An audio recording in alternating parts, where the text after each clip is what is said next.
हाँ तो दोस्तों, इंडिया पेस्टिसाइड के क्वार्टर 3 के नंबर आ चुके हैं। तो उसी के बारे में हम इस वीडियो में बात करेंगे और जानेंगे कि आपको इंडिया पेस्टिसाइड के अंदर इन्वेस्ट करना चाहिए या नहीं। चलिए शुरू करते हैं।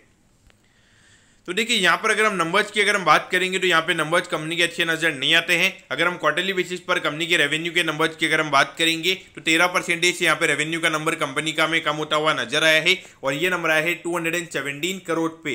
लेकिन अगर हम प्रॉफिटेबिलिटी की बात करेंगे तो यहाँ पे ऑल्दो इतना कंपनी का प्रॉफिट हमें यहाँ पे गिरता हुआ नजर नहीं आया है। ये नंबर 6% से हमें यहाँ पे गिरता हुआ नजर आया है। यहाँ पे नेट प्रॉफिट के जो मार्जिन है वो हमें यहाँ पे कंपनी के कम होते हुए नजर नहीं आए हैं, तो वो हमें कहीं ना कहीं यहाँ पे पॉजिटिव नजर आता है।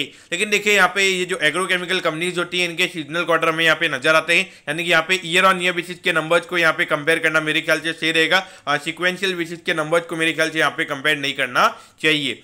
अगर हम ईयर ऑन ईयर बेसिस की अगर हम बात करेंगे तो यहाँ पे 14% से कंपनी के रेवेन्यू के नंबर गिरे हैं, लेकिन एट द सेम टाइम अगर आप देखोगे तो 19% से हमें यहाँ पे नेट प्रॉफिट का नंबर गिरता हुआ नजर आया है और ये नंबर आया है 34 करोड़ पे। तो देखिए, अगर आप ये कंपनी के अंदर अगर आपने इन्वेस्टेड है, यानी कि अगर आपने पैसे लगाए हुए हैं, तो आपको मेरे ख्याल से ऑलरेडी मालूम होगा कि यहाँ पे जो कंपनी के नंबर्स हुए यहाँ पे नेगेटिव ही आने वाले, यानी कि नेगेटिव ग्रोथ के नंबर्स हमें यहाँ पे नजर आने वाले हैं।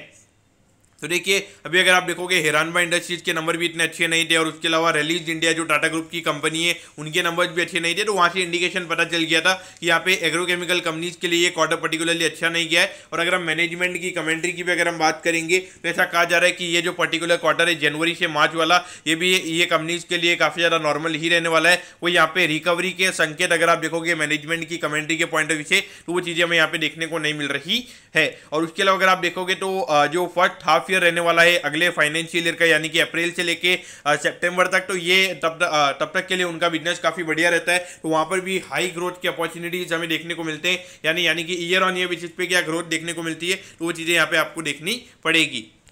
तो बाकी ऑल ओवर अगर आप देखोगे तो नंबर्स यहाँ पे अच्छे नजर नहीं आते, लेकिन बीच में अगर आप देखोगे तो यहाँ पे इनके प्रमोटर्स वगैरह लगातार स्टेक वगैरह बाय कर रहे थे। तो मार्केट को लग रहा था कि कुछ यहाँ पे इनसाइडिंग यहाँ पे कुछ अच्छी चीजें यहाँ पे कंपनी में हो रही है, क्योंकि वैल्यूएशन वाइज अगर आप देखोगे हार्डली 9 या 10 के पी रेशियो पे ये कंपनी ट्रेड हो रही है। लेकिन अगर आप देखोगे तो पिछले एक साल में जब हमारी कंपनी एक डेटा एनालिसिस कर रही थी तो वहाँ पे हमने ये देखा था कि जो लो पी स्टॉक्स है तो वहाँ पर मार्केट में हमें ज़्यादा करेक्शन देखने को मिला है as compare to high P stock. High P में अगर आप देखोगे तो थोड़ी बहुत जो ग्रोथ वगैरह है वो स्लो डाउन वगैरह हुआ है, तो वहाँ पे 10 से 15% का करेक्शन हमें देखने को मिला है। लेकिन हमने बहुत सारे ऐसे लो पी स्टॉक देखे थे जहाँ पे भी अंडर परफॉर्मेंस चालू हो रहा है, वो अपने ऑल टाइम हाई से 40-50% हमें अभी नीचे ट्रेड होते हुए नजर आ रहे हैं। तो देखिए, डेफिनेटली अगर एक लो पी देख के आपने स्टॉक को बिल्कुल भी बाय नहीं करना चाहिए। अगर आप अर्निंग ग्रोथ अगर आपको अच्छी नजर आ रही है, अगर आपको लग रहा है कि 10 से 15% एक हाई डबल डिजिट साइड में अगर एक अर्निंग ग्रो होने वाली है, तो ये आपने यहाँ पे पैसा लगाना चाहिए। और सबसे पहले आपके माइंड में ये क्वेश्चन आना चाहिए कि ये साइक्लिकल अर्निंग तो नहीं है।